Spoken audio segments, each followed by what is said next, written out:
Hi guys, and welcome to this daily tarot reading for Sunday the 24th of May 2020.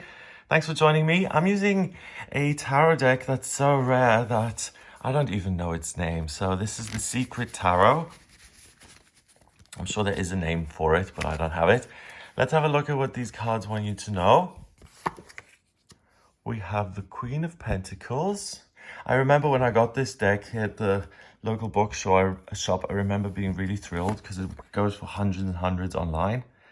And I got one of the few copies. It's always fun when you find little treasure things like that. And let's see, final card, Queen of Swords in reverse. All right, so the big thing that obviously immediately strikes you that you have two queens, one's upright, the other one's upside down. So there's a huge conflict between the feminine, earthy, Taurus, pentacle, luscious grape, abundance energy of the Queen of Pentacles versus the Queen of Swords, which is about logic and being very, very uptight and freeing yourself from passion so that reason is everything. That's in reverse. So the Queen of Swords in reverse means that it is passion over reason. It is feeling over logic. So we've got a conflict between a feeling kind of energy that says, I feel before I do anything else. And because I feel this is right, therefore I have to see it through. Therefore I will see it through. And that goes against this permissive kind of energy of I'm just going to lay back and chill and be calm. So we've got a conflict between sitting back and accepting and enjoying the beautiful things that are in life versus I feel that something isn't right and I want to make changes. And I always do this with the swords, but when you reverse sword cards, the edge doesn't become any less sharp. And even though we've got feeling is everything here, we still have that sword. And when you take action just based on feeling, your inner common sense element says absolutely not. You can't just do something because you feel like it now. I mean, tomorrow you may feel completely differently. Be more responsible. And the Queen of Swords in reverse says, do you know what? I don't really care what the local government policy is on owning a goat. I just want one.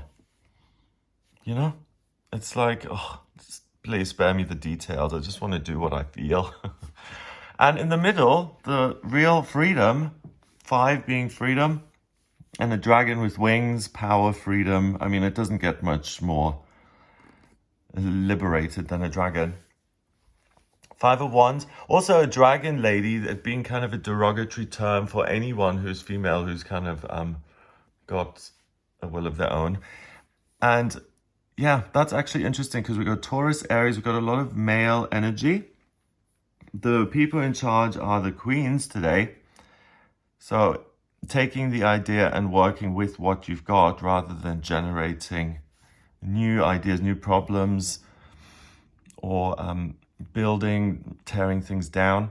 In the tarot, in astrology, and all divination systems really, they use symbols as a way to convey a message. Anything feminine is reflective, it's inward looking, it's nurturing, it's able to put itself last for the sake of the tribe. The male is about war and conflict and building a house, all those kind of things. So it doesn't have anything to do with gender, but it's more about today being a day of receiving lots of emotional insights and opportunities in a practical financial way, or having emotional insights and I want to do A, B, and C, but I can't because of my circumstances. The 5 of Wands is really about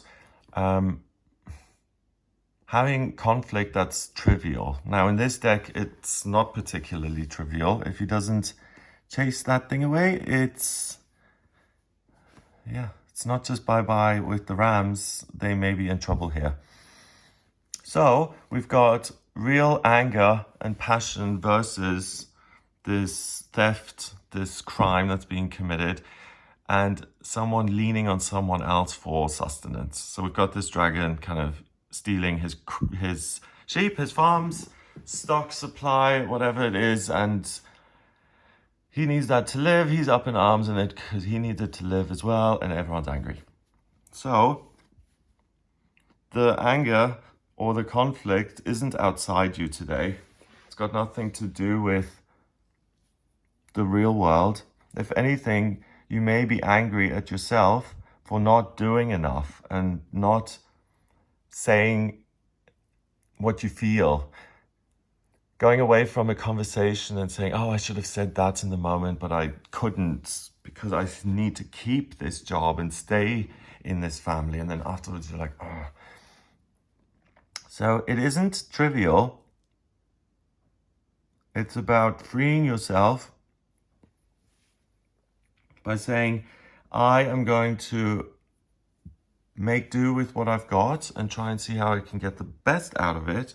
And also, I'm going to see how I can meet my emotional needs and take care of myself and other people without a lot of conflict. And anyone who is trivial and who makes a lot of drama in my life for nothing today, I think I may stand up to that person. Yes, so the feeling may come in through conflict, that this big wave of resentment or anger or fear comes in, and you then say something that is cutting, or you put the other person down, or you sever the relationship, or there's some sort of conflict and it really comes into your life as a huge inconvenience. You're like, this person is just bulldozing into my life.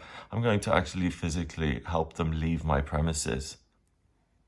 I'm making do with what I'm being given. You act like a total something at my house, I'm going to be bullheaded about it and say, exit, please. You can liberate yourself from trivial annoyances by speaking the truth. I don't accept this. I don't want to see this again. Goodbye. And it's by getting rid of annoyances in your practical life by resolving them once and for all. So taking action on practical things to get your way. Be ready for an emotional upset or upheaval if you don't get your own way. And the only thing I would warn you about really is not getting too big for your britches and becoming the dragon in itself, because the energy is about the queens. And that's about receiving. When you become a dragon, if the dragon was turned into a human being, I would gender the dragon male. I mean, they're going to be female dragons, but the energy of destruction and, getting all the gold for yourself and stealing and the rams and terrorizing communities, that's a very kind of masculine energy.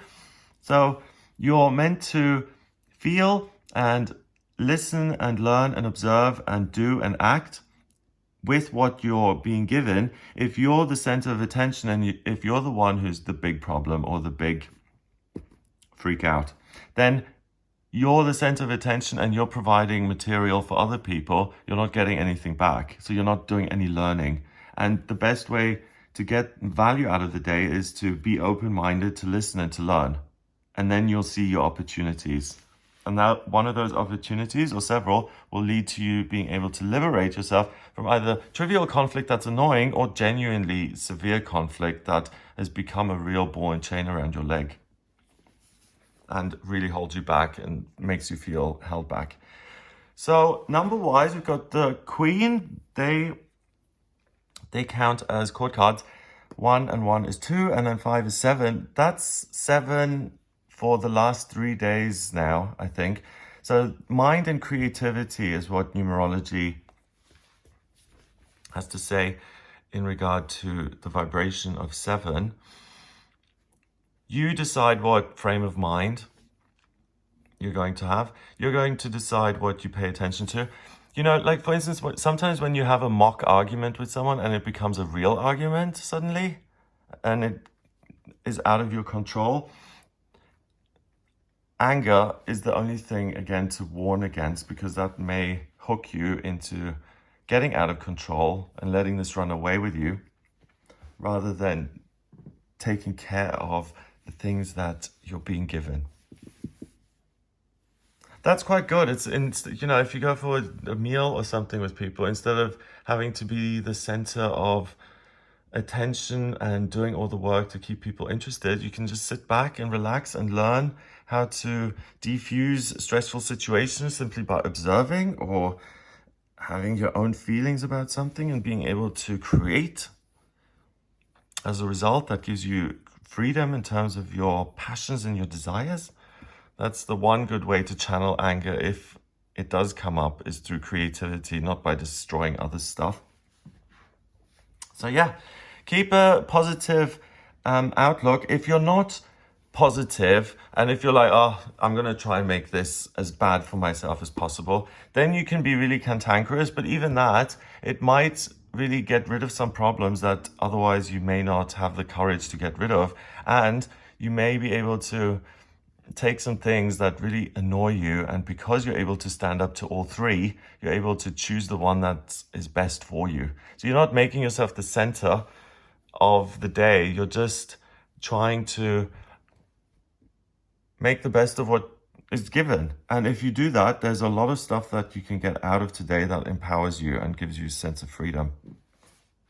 Yeah, but if you start with a kind of defeatist attitude, saying, oh, this is just all done as a personal attack, I can't, then you're missing out, because there's an opportunity to free yourself and to have more control over your circumstances and your feelings in regard to your circumstances. Have a great day. If you'd like a personal reading with me, please get in touch via my website. It's gregoryscott.com. Audio reading with me there. I use the tarot, astrology and numerology in my personal readings. I can answer any questions you have if you want to get in touch. So if you have any questions about your love life or where to live or health or moving or travel, what's coming up in future, what your strengths and weaknesses are, life purpose and vocational aptitudes, I can answer any of those in a personal reading. Please hit subscribe and share the video online. Have a wonderful Sunday, and I'll speak to you tomorrow.